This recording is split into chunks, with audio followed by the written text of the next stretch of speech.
Welcome to prime news. నేను మీ అవినాష్ జనగామ. బులెటిన్ల ముందుగా headlines. విద్యార్థులు అవకాశాలు సద్వినియోగం చేసుకోవాలి, ఆర్థికంగా రాజకీయంగా ఎదిగేందుకు కృషి చేయాలి.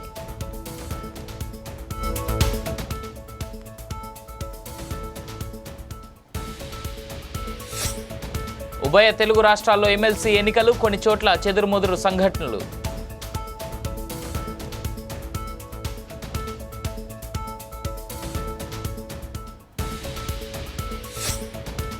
టికెట్ ధరల పెంపు, పిల్లలకు సైతం లేదు ఊరడింపు.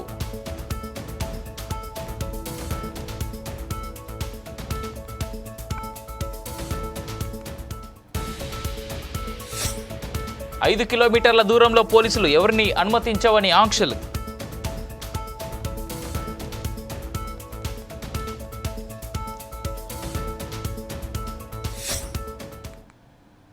రాష్ట్రంలో ఎమ్మెల్సీ ఎన్నికల పోలింగ్ జరిగింది. సీఎం చంద్రబాబు, మంత్రి నారా లోకేష్ ఎమ్మెల్సీ ఎన్నికల్లో ఓటు హక్కును వినియోగించుకున్నారు.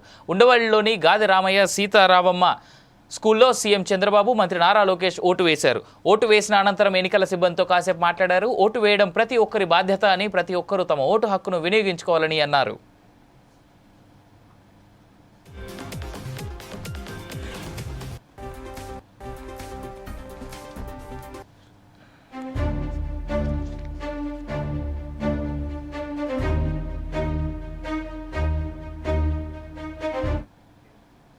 విద్యార్థులు సాధికారతతో అవకాశాలను సద్వినియోగం చేసుకుని ఆర్థికంగా రాజకీయంగా ఉన్నతమైన దిశకు ఎదిగేందుకు ఎంతో శ్రద్ధ వహించాలని తెలంగాణ రాష్ట్ర గవర్నర్ శ్రీ జిష్ణుదేవ్ వర్మ అన్నారు. సికింద్రాబాద్ మారేడుపల్లిలోని Kasturba degree and PG womens కాలేజ్లో జరిగిన గోల్డెన్ జూబ్లీ యాన్యువల్ డే ప్రోగ్రాంలో గవర్నర్ ముఖ్య అతిథిగా హాజరై మాట్లాడుతూ, నేడు విద్యా సాంకేతిక రంగాల్లో సామాజికంగా గ్లోబల్ పరంగా అనేక అవకాశాలు మహిళలకు వచ్చాయని, వాటిని విద్యార్థులు శ్రద్ధతో అలవర్చుకుని అభివృద్ధి చెందాలని అన్నారు. ఉన్నతమైన ఆలోచనలతో ఉజ్వలమైన భవిష్యత్తు పొందే వీలుంటుందని ఆయన పేర్కొన్నారు. As lucky as you are. All women in India are not as lucky as you are. How to bring them into the circle of empowerment?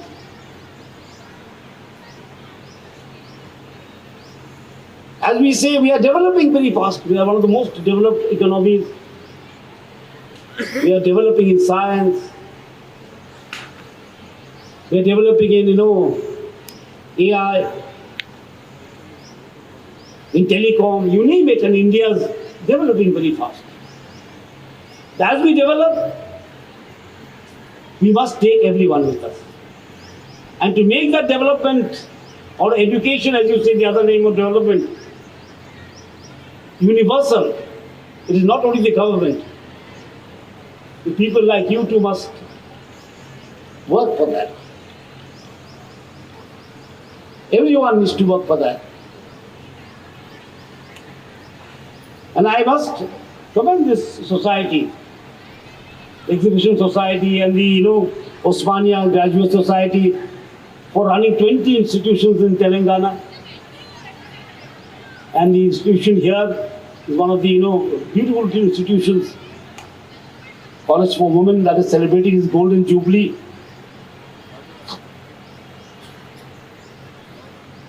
And Swami Vivekananda, the great saint of India, who taught us that Vedanta has to be practical. It should not be only in the book, it should be in our lives. And he told us also once that success cannot be measured by what I know and what I teach, and it is a question of being and becoming. Earlier we used to I remember during my young days, which a lot of people. గుంటూరులో పట్టభద్రుల MLC ఎన్నికల polling వేళ ఉద్రిక్తత చోటు చేసుకుంది. నగరంలోని polytechnic college వద్ద PDF అభ్యర్థి లక్ష్మణరావు తరఫున టెంట్ ఏర్పాటు చేసి ఆయనకు ఓటు వేయాలని పోస్టర్లు అంటించారు. దీంతో టీడీపీ శ్రేణులు ఆందోళనకు దిగాయి. పీడీఎఫ్ చర్యలు ఎన్నికల నిబంధనలు ఉల్లంఘించేలా ఉన్నాయని ఆగ్రహం వ్యక్తం చేశాయి. పోలింగ్ అధికారులు పోస్టర్లను తొలగించారు.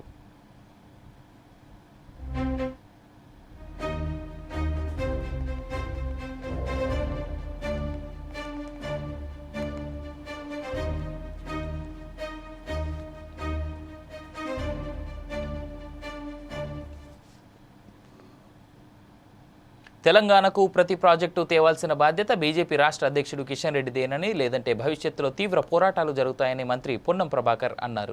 సిద్దిపేట జిల్లా, హుస్నాబాద్ జిల్లా పరిషత్ పాల్సల బాలుర ఉన్నత పాఠశాలలో ఎమ్మెల్సీ పట్టభద్రుల ఓటు హక్కును మంత్రి పొన్నం ప్రభాకర్ దంపతులు వినియోగించుకున్నారు. రాష్ట్ర ప్రభుత్వం నుంచి ముఖ్యమంత్రి, మంత్రులు, ఎంపీలు, ఫెడరల్ సిస్టంలో కేంద్ర, రాష్ట్ర ప్రభుత్వాలకు ఉన్న సంబంధాల దృష్ట్యా కేంద్రంలోని బీజేపీ ప్రభుత్వాన్ని రాష్ట్రానికి అవసరమైన అన్ని ప్రాజెక్టుల గురించి అడుగుతామన్నారు. రాష్ట్రానికి రావాల్సిన ఏ ప్రాజెక్టు రాకపోయినా రాష్ట్రం నుంచి ప్రాతినిధ్యం వహిస్తున్న బీజేపీ నాయకుడు కిషన్ రెడ్డి బాధ్యులు అవుతున్నట్లుగా ప్రజలు భావించాల్సి వస్తుందన్నారు. వినియోగించుకున్నారు. మిగతా పట్టభద్రులందరూ కూడా విధిగా ప్రజాస్వామ్యంలో ఓటుకున్న విలువల ఆధారంగా తప్పకుండా ఓటును వినియోగించుకోవాలని విజ్ఞప్తి చేస్తా ఉన్నాను. తర్వాత గౌరవ ముఖ్యమంత్రి గారు నిన్న మొన్న తెలంగాణకు రావాల్సిన ప్రాజెక్టుల గురించి మాట్లాడుతూ ఉన్నాం. తెలంగాణకు రావాల్సిన ప్రాజెక్టులు గత 10 సంవత్సరాలుగా కేంద్రంలో అధికారంలో ఉన్న Bharatiya Janata party, TRS party మమ్మల్ని సంప్రదిస్తలేదు, రాష్ట్రానికి ఏం కావాలో చెప్తలేదు, ముఖ్యమంత్రి గారు ప్రధానమంత్రి వస్తే కలుస్తలేరు, రాష్ట్ర మంత్రులు కేంద్ర మంత్రులు కలిసి ఏమేమి కావాలో అడుగుతలేరు అనే కారణంతో 10 సంవత్సరాలు నడిపారు. ఇప్పుడుగా మేము రాష్ట్ర ప్రభుత్వం నుంచి ముఖ్యమంత్రి గారితో సహా రాష్ట్ర మంత్రులందరం, గౌరవ పార్లమెంటు సభ్యులం, కేంద్రంలో ఉన్నటువంటి భారతీయ జనతా పార్టీ ప్రభుత్వాన్ని ఫెడరల్ సిస్టంలో రాష్ట్ర ప్రభుత్వము కేంద్ర ప్రభుత్వం అనేటువంటి ఒక సంబంధాల దృష్ట్యా రాష్ట్రానికి అవసరమైన అన్ని ప్రాజెక్టులను అడుగుతూ ఉన్నాం. ఏ ప్రాజెక్టుకు రాకపోయినా తెలంగాణ రాష్ట్రం నుంచి ప్రాతినిధ్యం వహిస్తున్నటువంటి గౌరవనీయులైన కిషన్ రెడ్డి గారే బాధ్యులు. వాటిని ఆపుతున్నట్టుగా తెలంగాణ ప్రజలు భావించాల్సి వస్తుంది. ఇప్పటి వరకు మెట్రో మలిదశ కావచ్చు, మూసీ కావచ్చు, లేదా ఓఆర్ఆర్ అవతలి త్రిబులార్ కావచ్చు, లేదా హైదరాబాద్ సంబంధించినటువంటి త్రాగునీటి సమస్యకు సంబంధించి కావచ్చు, లేదా ఇతరత్ర కార్యక్రమాలకు సంబంధించి, లేదా ఉపాధి అవకాశాలు మెరుగుపడే అంశాలకు సంబంధించినటువంటి అనేకమైన ప్రాజెక్టులు కేంద్రానికి సమర్పించినాం. కేంద్ర తెలంగాణ రాష్ట్ర విభజన హామీలకు సంబంధించి నెరవేర్చాల్సి ఉంది. మీకు 10 సంవత్సరాలు ఈ టీఆర్ఎస్ ప్రభుత్వం మిమ్మల్ని అడుగుతలేదనేటువంటి ఒక బెస్ట్ రీజన్ ఉండే. 11 మంది మాత్రమే ఉన్న మాకు సమయం ఇవ్వడానికి ప్రభుత్వం ఎందుకు భయపడుతోంది అని లేళ్ల అప్పిరెడ్డి ప్రభుత్వాన్ని ప్రశ్నించారు. మాట్లాడటానికి అవకాశం ఇవ్వకూడదనే ఒక దురాలోచనతోనే మమ్మల్ని ప్రధాన ప్రతిపక్షంగా గుర్తించడం లేదని ఆరోపించారు. అన్ని వర్గాల ప్రజలు తీవ్ర అసంతృప్తితో ప్రభుత్వంపై తీవ్ర నిరసనలు వ్యక్తం చేస్తున్నారని అప్పిరెడ్డి అన్నారు. మీరు చెబుతున్నారు 164 మంది మా సంఖ్యాబలం ఉందని. 11 మందే కదా మేము ఉంది. మాకు సమయం ఇస్తే మీరు ఎందుకు భయపడతా ఉన్నారు? వాళ్ళకి తెలుసు ఈ 9 నెలల కాలంలో ఒక్కటి కూడా ఈ రాష్ట్రంలో అమలు చేసినటువంటి పరిస్థితి లేదు. అన్ని వర్గాల ప్రజానీకం కూడా, విద్యార్థుల దగ్గర మొదలుకుంటే మహిళల వరకు అన్ని వర్గాల ప్రజలకు కూడా తీవ్రమైనటువంటి అసంతృప్తితో ప్రభుత్వం పైన తమ నిరసన వ్యక్తం చేస్తున్నటువంటి పరిస్థితులు ఉన్నాయి. కాబట్టే వాళ్ళు ప్రతిపక్షానికి అవకాశం ఇవ్వకూడదనే ఒక దురాలోచనతోనే వాళ్ళు గుర్తించినటువంటి పరిస్థితులు కూడా ఈ సందర్భంగా చెప్తా ఉన్నా. వైఎస్ఆర్ కాంగ్రెస్ పార్టీని లేకపోతే ప్రజాస్వామ్యాన్ని మాత్రమే కాదు, ఇవాళ ప్రజలకు కూడా మోసం చేసే కార్యక్రమాన్ని, ప్రజల్ని ఇబ్బందులు పెట్టే కార్యక్రమాలు చేస్తా ఉన్నారు. ప్రజల నుంచే తిరుగుబాటు ప్రారంభమవుతుంది. గ్రూప్ 2 నిరుద్యోగులు చూసాం, రోడ్డుపై వచ్చి ఉద్యమాలు చేసినటువంటి పరిస్థితులు. ఇది ఏదో అంటారు చూడండి, అంతం కాదు ఇది ఆరంభం మాత్రమే అనే రీతిలో ఈ రాష్ట్రంలో ఉన్నటువంటి అన్ని వర్గాల ప్రజానీకం కూడా ప్రభుత్వం పైన తీవ్రమైనటువంటి అసంతృప్తితో ఉన్నారు. ఎన్నికల మేనిఫెస్టోను పక్కన పెట్టారు. అమ్మఒడి లేదు, నీకు 15,000, నీకు 15,000, నీకు 15,000 అన్నారు, ఎక్కడా కనపడతలా. 18,000 అన్నారు, ఎక్కడా కూడా వినపడతలా. ఈ రకంగా చెప్పుకుంటూ పోతే ఒక్కటి కూడా అమలు చేస్తున్నటువంటి పరిస్థితి లేదు.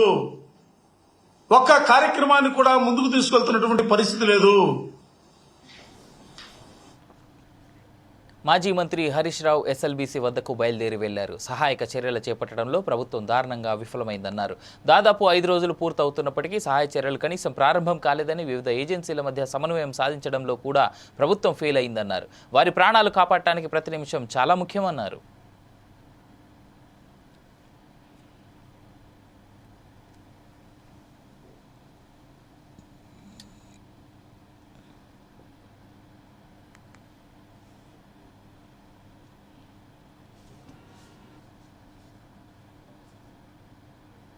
ఎస్ఎల్బీసీ టన్నల్కు 5 కిలోమీటర్ల దూరంలో పోలీసులు భారీగా మోహరించారు. మాజీ మంత్రి హరీష్ రావు బీఆర్ఎస్ బృందం వస్తూ ఉండటంతో ఎస్ఎల్బీసీ టన్నల్ వద్ద పోలీసులు ఆంక్షలు విధించారు. సహాయక చర్యల్లో ఫెయిల్యూర్ వంటి అంశాలు బయటికి వస్తాయనే దానిపై సీఎం మంత్రులు సమాలోచనలు చేసి మీడియా, పొలిటికల్ లీడర్స్ రానివద్దని పోలీసులపై నుండి ఆదేశాలు వచ్చాయి అంటున్నారు.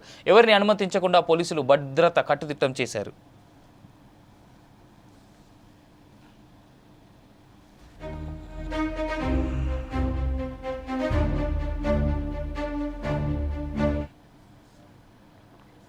తనను దుబాయ్లో అరెస్ట్ చేశారని ప్రచారం జరుగుతోందని, అందులో ఏ వాస్తవం లేదని తాండూరు మాజీ ఎమ్మెల్యే పైలట్ రోహిత్ రెడ్డి ఓ వీడియో విడుదల చేశారు. నేను నా ఇంట్లో హైదరాబాద్ మణికొండలో ఉన్నాను, తప్పుడు ప్రచారం నమ్మకండి అని రోహిత్ రెడ్డి ఓ వీడియో విడుదల చేశారు. ప్రచురించడం జరిగింది. దాంట్లో మరి నేను ఏదో దుబాయ్లో నన్ను అరెస్ట్ చేసినారని చెప్పి ఇంకేదో అని చెప్పి ఇష్టం వచ్చినట్టు కథనాలు వస్తా ఉన్నాయి. దీంట్లో ఏ మాత్రం కూడా వాస్తవం లేదు అని చెప్పి నేను తెలియజేస్తా ఉన్నాను. నేను ఇప్పుడు హైదరాబాద్ లో మా ఇంట్లో మణికొండలో ఉన్నాను. నేను నా శ్రేయోభిలాషులను, మా పార్టీ శ్రేణులను, మా తాండూరు ప్రజలందరినీ కూడా నేను తెలియజేస్తా ఉన్నాను. ఎవ్వరు కూడా చింతించాల్సిన అవసరం లేదు. ఎవ్వరు కూడా ఈ తప్పుడు ప్రచారాన్ని మీరు నమ్మొద్దని చెప్పి నేను మీ అందరితో తెలియజేస్తూ కొన్ని మీడియా ఛానళ్లలో మెదక్, కరీంనగర్, ఆదిలాబాద్, నిజామాబాద్ ఉపాధ్యాయుల పట్టభద్రుల ఎన్నిక ప్రశాంతంగా జరిగిందని మెదక్ ఎన్నికల రిటర్నింగ్ అధికారి కలెక్టర్ రాహుల్ రాజ్ తెలిపారు. మెదక్ జిల్లాలో పట్టభద్రుల ఓటర్లు 12,472 మంది ఉండగా వారి కోసం 22 పోలింగ్ కేంద్రాలు, 1347 ఉపాధ్యాయ ఓటర్లు ఉండగా వారి కోసం 21 పోలింగ్ కేంద్రాలు ఏర్పాటు చేశారు. పోలింగ్ కేంద్రాల వద్ద ఎలాంటి అవాంఛనీయ ఘటనలు జరగకుండా 174 మంది పోలీసులతో పటిష్ట భద్రత ఏర్పాటు చేశారు. పోలింగ్ కేంద్రాల వద్ద 163 BNSS యాక్ట్ ఆఫ్ 144 సెక్షన్ అమల్లో ఉంటుందని తెలిపారు. కాన్ఫరెన్స్ 21 టీచర్ కాన్ఫరెన్స్ లోపల మార్నింగ్ 8 o'clock నుంచి ఈవినింగ్ సాయంత్రం 4 గంటల వరకు పోలింగ్ ప్రశాంతంగా జరుగుతుంది. దీంట్లో అన్ని సెంటర్ల దగ్గర భారీ బందోబస్తు ఏర్పాటు చేయడం జరిగింది. అట్లాగే రూటర్ ఆఫీసులు కూడా ఏర్పాటు జరిగింది. మార్నింగ్ పూటనే ఎక్కువ శాతం పోలింగ్ సార్లు అన్ని ప్రాంతాల్లో కూడా ప్రశాంతం జరుగుతుంది. ఆఫ్టర్ పోలింగ్ తర్వాత ఈ యొక్క పోస్టల్ బ్యాలెట్ పేపర్స్ను కర్మారు సెంటర్కు, కౌంటింగ్ సెంటర్కు తరలించడం జరుగుతుంది. ఇంకా చాలామంది మనకు ఈ జిల్లాలో 11,203 మంది పట్టభద్రులు, 2,800 మంది టీచర్స్ ఓటు హక్కును మన మెదక్ జిల్లాలో వినియోగించుకుంటారు. హుస్నాబాద్లో పట్టభద్రుల ఉపాధ్యాయుల ఎమ్మెల్సీ పోలింగ్ జరిగింది. సిద్దిపేట జిల్లా హుస్నాబాద్ జిల్లా పరిషత్ ఉన్నత పాఠశాలలో ఈరోజు ఉదయం నుంచి ఉపాధ్యాయుల పట్టభద్రుల ఎమ్మెల్సీ ఎన్నికల పోలింగ్ జరిగింది. పట్టభద్రులు, ఉపాధ్యాయులు ఉదయం నుండి ఉత్సాహంగా పోలింగ్లో పాల్గొన్నారు.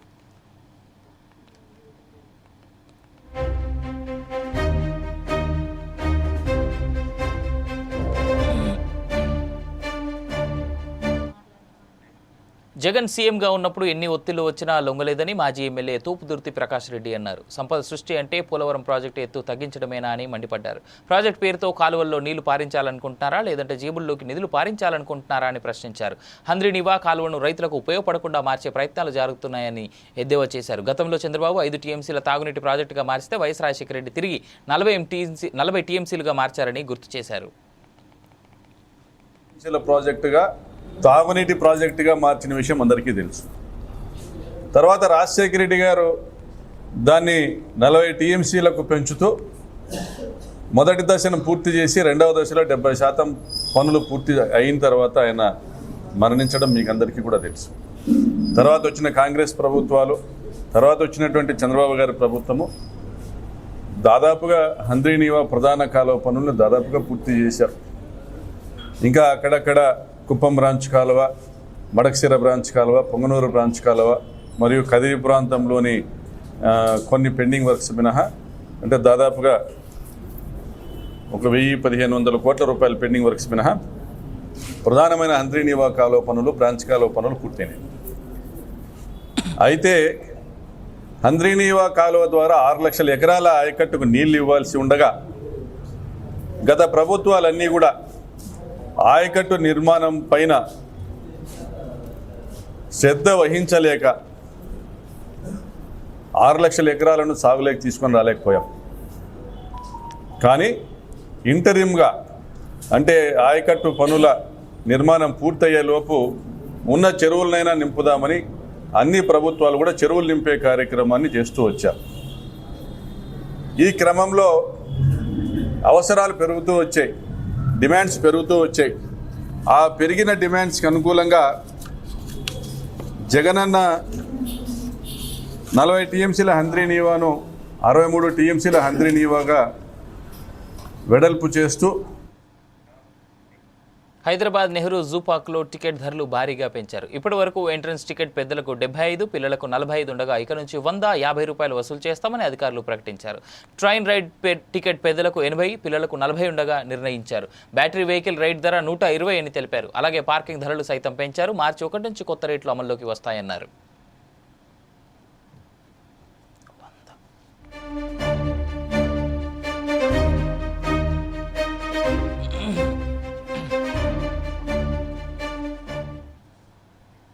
అమరావతిలో అమరేశ్వరుని దివ్య రథయాత్ర జరిగింది. పూర్వీధుల్లో బాలా చాముండిక సమేత అమరేశ్వరుని రథయాత్ర ఎమ్మెల్యే భాష్యం ప్రవీణ్ ప్రారంభించారు. డ్రోన్ల సహాయంతో అమరేశ్వరుని రథయాత్రపై పూలవర్షం కురిపించారు. రథయాత్రలో భారీగా భక్తులు హాజరయ్యారు. విచిత్ర వేషధారణ భక్తులను ఆకట్టుకున్నాయి. అమరావతి పురవీధులు మొత్తం శివనామ స్మరణతో మారుమరుగాయి.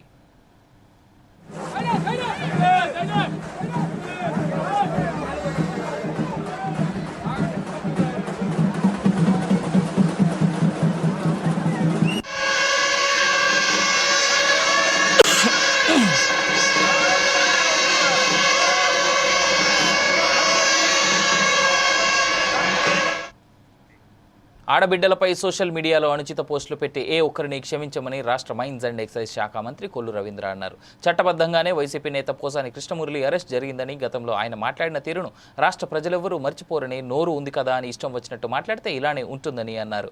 అధర్మంగా దుర్మార్గంగా వ్యవహరించిన ప్రతి ఒక్కరిని ధర్మం శిక్షిస్తుందని కొల్లు రవీంద్ర తెలిపారు. ధర్మం మనల్ని కాపాడుతుంది. ఇవాళ వాళ్ళు చేసినటువంటి పాపాలే మరి గతంలో నోరుంది కదా అని చెప్పి మరి ఏ రకంగా వాళ్ళు మాట్లాడారు. చంద్రబాబు నాయుడు గారి గురించి, చంద్రబాబు నాయుడు గారి కుటుంబం గురించి, పవన్ కళ్యాణ్ గారి గురించి, పవన్ కళ్యాణ్ గారి బిడ్డల గురించి, ఇంతకంటే దుర్మార్గం ఇంకోటి ఉంటుందా? అలాగే లోకేష్ గారి గురించి అసలు ఇంతకంటే ఇంత దారుణంగా మాట్లాడినటువంటి సందర్భాల్ని చాలా ఇది జరగాలి. ఇంకొక ఆడబిడ్డ వైపు కానీ ఇంకొక కుటుంబం వైపు కానీ చూడాలని భయపడే విధంగా ఉండాల్సినటువంటి అవసరం ఉందని ఖచ్చితంగా మేము చెప్తా ఉన్నాం. ఇవాళ ఎంత అపహాస్యం చేశారండి. సోషల్ మీడియాలో ఇష్టం వచ్చినట్టుగా ఆడబిడ్డల గురించి ఏ రకంగా రాస్తా ఉన్నారో మనం చూస్తా ఉన్నాం. అది జరగని ఆంధ్ర రాష్ట్రంలో ఆడబిడ్డలకి రక్షణ కల్పించే బాధ్యత మేము తీసుకుంటాం. అలాగే ఎవరైతే అధర్మంగా దుర్మార్గంగా వ్యవహరించారో వాళ్ళందరి మీద కూడా చర్యలు ఖచ్చితంగా ఉంటాయని చెప్పి తెలియజేస్తాం. సోషల్ మీడియాలో పెడితే మరి ఊరుకుంటారా? ఈ కుటుంబం పేరు గురించి పెడితే ఊరుకుంటారా? ఆడబిడ్డల గురించి, ఇంట్లో ఉన్నటువంటి ఆడబిడ్డల గురించి మాట్లాడితే ఊరుకుంటారా? సమస్య లేదు. ఆ విషయంలో మటుకి రాజీ పడే సమస్య లేదు. మీకు హక్కు ఉంటుంది, కొంతవరకు ఉంటుంది. సమాజ శ్రేయస్సు కోసం ఉపయోగించండి. మీ సోషల్ మీడియాలో పెట్టే పోస్టులు, ప్రతి పోస్టు కూడా కొన్ని జీవితాన్ని నాశనం చేసే విధంగా పెట్టినటువంటి సందర్భాలు ఉన్నాయి. మాట్లాడినటువంటి పాటలు ఆ కుటుంబాలు నిజంగా చాలా మంది సూసైడ్ చేసుకునే పరిస్థితి కూడా దిగినటువంటి సందర్భాలు మేము చూసాం. అలాంటి పరిస్థితి జరగడానికి వీల్లేదు. ఖచ్చితంగా దానికోసమే మేము పనిచేస్తుంది కూటమి ప్రభుత్వం. ఆడబిడ్డల రక్షణ అలాగే సమాజ శ్రేయస్సు కోసం మాత్రమే పనిచేస్తుందని చెప్పి తెలియజేస్తాం. రెడ్ బుక్ రాజ్యాంగం ఏనాడు మేము అనుకున్నట్టయితే వచ్చిన నెల 2 రోజులు మొత్తం మొదటి నుంచి మేము చెప్తుంది అదే. మేము ఎక్కడెక్కడ ప్రజాస్వామ్యబద్ధంగానే మేము ముందుకు వెళ్తున్నాం. ఇవి ఇప్పటివరకు ఉన్న updates. For more updates keep watching Foresights TV.